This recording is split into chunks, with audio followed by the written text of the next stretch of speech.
On est rendu aux attraits récréo-touristiques. Donc, ces attraits...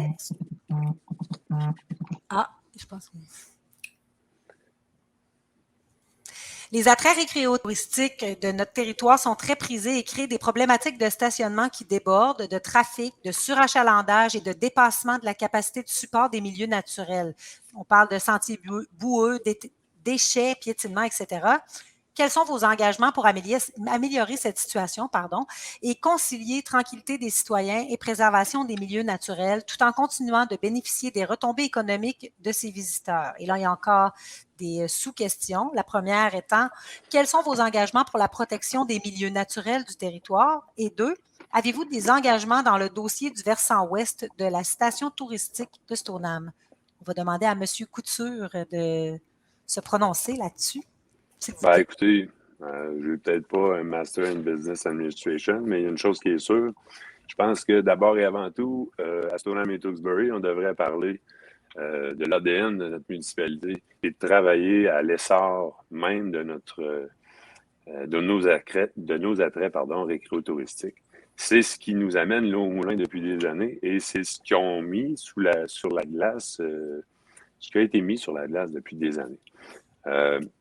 Les engagements en matière de protection des milieux naturels, ça se fait en symbiose avec notre développement récréo-touristique. Il n'y a personne et il n'y a pas un propriétaire de grande terre qui souhaite briser son milieu.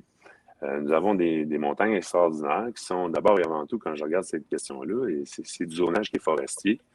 Il faut aller de l'avant en termes d'aménagement de territoire pour voir comment on pourrait pallier au développement récréo-touristique et au respect des milieux naturels.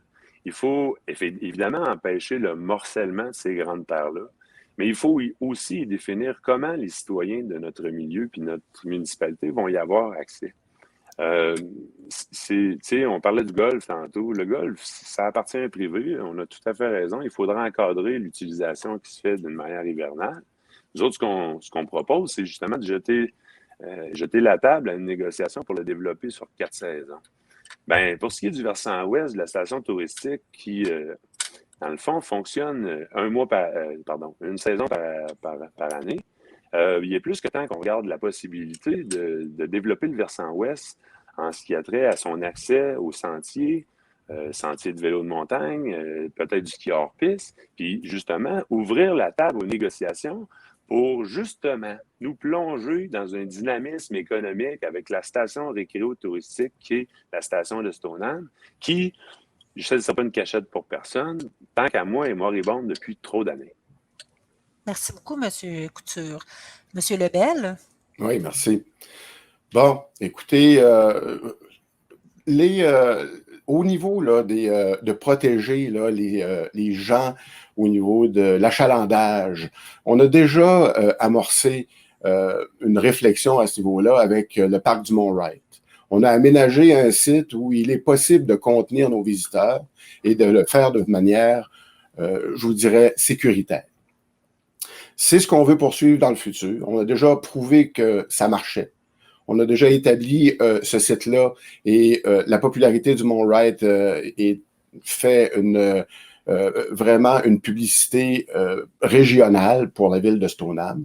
C'est un succès. Et le stationnement, lui, il assure la quiétude du voisinage, il assure la sécurité dans le secteur. Pour ce qui est de 47, on en parle, ça aussi, ça génère de l'achalandage. Je pense que la solution, c'est pas de dire il manque d'espace pour 47. Ils ont 85 hectares et plus pour leur clientèle à mettre à disposition. Ce qui est difficile pour 47, c'est d'accéder à ce territoire-là. Ça, c'est le rôle de la ville, de les aider dans ça. Alors, la ville doit être un leader pour être capable de faire du développement récréo-touristique. C'est deux exemples très concrets que je vous livre présentement. Alors, c'est bien beau d'avoir des grandes visions et puis des grandes façons de faire qui finissent plus, mais il faut savoir comment livrer la marchandise. Alors, dans ces deux exemples-là, on a été capable et on sera capable, dans le cas de 47, de livrer la marchandise. Merci, M. Claude Lebel. Les attraits récréo-touristiques, comment faire pour améliorer? Comment faire concilier la tranquillité des citoyens avec ces aménagements? On a vu les résultats du surachalandage au Mont-Wright. On se retrouve rapidement avec des sentiers autoroutes et des stationnements tout azimuts qui mettent la sécurité des gens en danger, surtout lors d'incendies, on s'entend. Alors, je pense qu'il va falloir, auprès des utilisateurs, faire connaître et diffuser les principes du sans-trace. Pourquoi pas une tarification pour les gens de l'extérieur et une surveillance accrue, ce qui veut dire du personnel, principalement en période de pointe. Et, si nécessaire, pour être capable de protéger l'environnement et de conserver nos équipements le plus longtemps possible, si nécessaire, des fermetures temporaires. Et peu importe ce qu'on va faire, il va toujours falloir prévoir une zone tampon pour éviter et pour éviter que le stationnement se fasse partout et en même temps pour assurer une tranquillité citoyenne. Et quand je parle de zone tampon, si je le parle pour les parcs, vous comprendrez que je vais en parler pour des zones de parcs industriels également, parce que le long du boulevard Talbot, on est situé près des résidences du secteur du Mont-Wright. Vous voulez savoir également qu'est-ce que je pense du versant ouest de la montagne de Stoneham. Le vélo, sous toutes ses formes, je le mentionnais, est bien présent chez nous. On a parlé de la 371. Je désire faire de notre coin de pays le paradis du vélo. Stationnement incitatif, affichage des lieux. Le nombre de demandes de passage ou compétitions augmente. On peut se questionner sérieusement. Le projet est-il intéressant pour Stoneham? Quelles sont nos garanties du promoteur ou des promoteurs? Le milieu peut-il supporter cela? Encore ici, il ne faut pas se braquer et garder l'esprit ouvert. Encore ici, aucun projet ne fera l'unanimité. Prendre le temps de voir et de bien voir ensemble qu'est-ce qu'on peut faire du versant ouest de la montagne.